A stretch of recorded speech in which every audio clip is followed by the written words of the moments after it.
नमस्कार, मैं लीजा जुड़ी हूँ आपके साथ और आप देख रहे हैं सुजस की खास रिपोर्ट, जहां हम बात करेंगे कोटपुतली बहरोड में जिला कलेक्टर के दौरे को लेकर। कलेक्टर कल्पना अग्रवाल ने विकास कार्यों और सरकारी योजनाओं की जमीनी हकीकत का जायजा लिया है। आइए देखते हैं कैसे। जिले की सक्रिय जिला कलेक्टर कल्पना अग्रवाल ने बानसूर क्षेत्र का दौरा किया। दौरे की शुरुआत बानसूर के खेड़ा गांव स्थित राजकीय सीनियर सेकेंडरी स्कूल से हुई, जहां उन्होंने मिड डे मील योजना के तहत बच्चों को परोसे जा रहे भोजन की गुणवत्ता की जांच की है। निरीक्षण के दौरान खाना असंतोषजनक पाया गया, जिस पर कलेक्टर ने नाराजगी जताई और मौजूद शिक्षकों को निर्देशित किया कि बच्चों को वही खाना मिलना चाहिए जो घर में बच्चों को दिया जाता है, जिसमें पूर्ण स्वच्छता, पोषण और स्वाद हो। जिला कलेक्टर ने खेड़ा गांव के सरकारी स्कूल की रसोई में मिड डे मील की गुणवत्ता जांची और शिक्षकों को निर्देश दिए कि बच्चों के लिए खाना साफ सफाई से बनाया जाए। इसके बाद कलेक्टर ने कक्षाओं में जाकर विद्यार्थियों से ये सवाल जवाब किए और शिक्षकों के अध्यापन स्तर को जाना। उन्होंने विद्यार्थियों को प्रेरित करते हुए पढ़ाई में ध्यान देने और लक्ष्य निर्धारित करने की सीख दी। कलेक्टर के दौरे का अगला पड़ाव था बानसूर कृषि उपज मंडी, जहां उन्होंने राज्य सरकार की MSP योजना के तहत गेहूं की खरीद प्रक्रिया का निरीक्षण किया। FCI, PPI और QI अधिकारियों से बातचीत करते हुए उन्होंने खरीद की स्थिति, स्टॉक की स्थिति और भुगतान प्रक्रिया की जानकारी ली। FCI अधिकारी श्री संदीप यादव और QI अधिकारी श्री सतीश सैनी ने बताया कि किसानों से 2425 प्रति क्विंटल की दर से गेहूं खरीदी जा रही है। साथ ही राज्य सरकार द्वारा अतिरिक्त 150 रुपए का बोनस भी दिया जा रहा है। कलेक्टर कल्पना अग्रवाल ने कहा कि सरकार किसानों के हितों के लिए प्रतिबद्ध है और बोनस जैसी योजनाएं किसानों की आय बढ़ाने और उनका मनोबल मजबूत करने में सहायक होंगी। उन्होंने मंडी परिसर में व्यवस्थाओं को दुरुस्त करने के निर्देश भी दिए ताकि किसानों को किसी भी प्रकार की परेशानी न हो। स्कूल का निरीक्षण, मिड डे मील देखा, स्कूल की सफाई व्यवस्था, MSP पे जो परचेज हो रही है मंडी में वो, फिर इसके अलावा शहर के कुछ कॉमन जो टॉयलेट हैं उनकी साफ सफाई की व्यवस्था, शहर की सफाई व्यवस्था, और SDM ऑफिस में अभी यहाँ पे कुछ परिंदे वरिंदे लगाने का काम किया।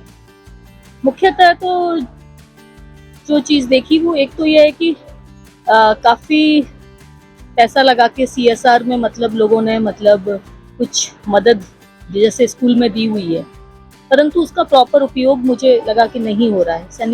सैनिटेशन के लिए जो मशीन दे रखी है उसका प्रॉपर उपयोग बच्चियों के लिए नहीं हो रहा है। इसके लिए मैंने इंस्ट्रक्शन दिए। मिड डे मील में ज़रूर मुझे लगा कि क्वालिटी उतनी अच्छी नहीं है खाने की, तो उसको लेकर मेरा एक कंसर्न है कि बच्चों को वही वैसा ही खाना मिलना चाहिए जैसे हम लोग अपने घर में बनता है या हमारे घर में जैसा खाना खाया जाता है। उसकी क्वालिटी अच्छी हो, चाहे एक ही सब्जी है, एक ही दाल है, पर वो अच्छी हो। तो किसानों की ज्यादातर शिकायतें रहती है उनका समय पर भुगतान नहीं होता। नहीं, भुगतान के मामले में बिल्कुल सही है। जैसा कि मैंने वहाँ पे जो कमीशन एजेंट्स वगैरह से के माध्यम से पूछा था, तो उनका कहना था कि किसानों को बहुत रेगुलर पेमेंट हो रहा है। इवन वो ये क्लेम था कि कल तक का पेमेंट हो चुका है।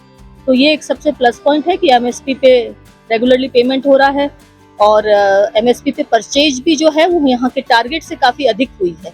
तो वो जाहिर है कि इसका जो मार्केट में जो रेट्स है उससे अच्छी रेट इनको यहाँ पे मिल रही है। इस वजह से अच्छा किसानों को फायदा हो रहा है। आज कलेक्टर मैडम दौरा किया था बानसूर मंडी का, जिसमें भारतीय खाद्य निगम के खरीद केंद्र बनाया हुआ है गेहूँ खरीद के लिए, और बानसूर मंडी में गेहूँ खरीद की जा रही है जिसकी MSP 2425 रुपये प्लस राजस्थान सरकार द्वारा 150 रुपये बोनस लगा के 2575 रुपये में किसान के द्वारा गेहूँ को खरीदा जा रहा है। और खरीद का जायजा लेने के लिए कलेक्टर मैडम पधारी थी, जो कि अभी जो किसानों द्वारा गेहूँ लाया गया है उसको देख के उसका निरीक्षण करके गई है और वो सही पाया गया है। मैडम ने सही बताया कि सही खरीद चल रही है यहाँ पे, और अभी तक इस मंडी में 635 किसानों से खरीद की जा चुकी है, जिसका 3908 MT गेहूँ खरीदा है और सभी किसानों का भुगतान हो गया। 635 के 35 किसानों को भुगतान कर दिया गया। इसके बाद उन्होंने बानसूर जनता क्लिनिक का औचक निरीक्षण किया। वहां मौजूद स्टाफ की उपस्थिति, दवा स्टॉक, मरीजों की सुविधा और स्वच्छता व्यवस्था की गहन जांच की गई। उन्होंने चिकित्सा अधिकारियों को नियमित सेवाएं सुनिश्चित करने के निर्देश दिए और मरीजों से फीडबैक भी लिया।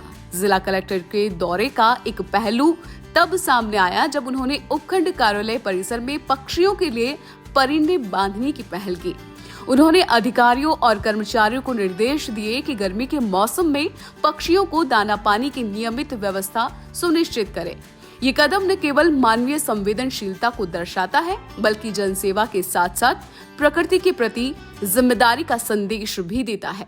जिला कलेक्टर कल्पना अग्रवाल का यह दौरा न केवल निरीक्षण तक सीमित था, बल्कि एक सक्रिय प्रशासन की पहल भी बना। मिड डे मील से लेकर किसानों की फसल खरीद, स्वास्थ्य सेवाओं से लेकर पक्षियों की चिंता तक जिला कलेक्टर ने हर क्षेत्र में जागरूकता और जिम्मेदारी का परिचय दिया। तो आज की इस खास रिपोर्ट में फिलहाल के लिए इतना ही। जल्द होगी आप सभी से मुलाकात नई खबरों और नई जानकारियों के साथ। तब तक के लिए देखते रहिए सुजस समाचार और हमारे चैनल को लाइक, शेयर, सब्सक्राइब करना बिल्कुल ना भूलें। नमस्कार।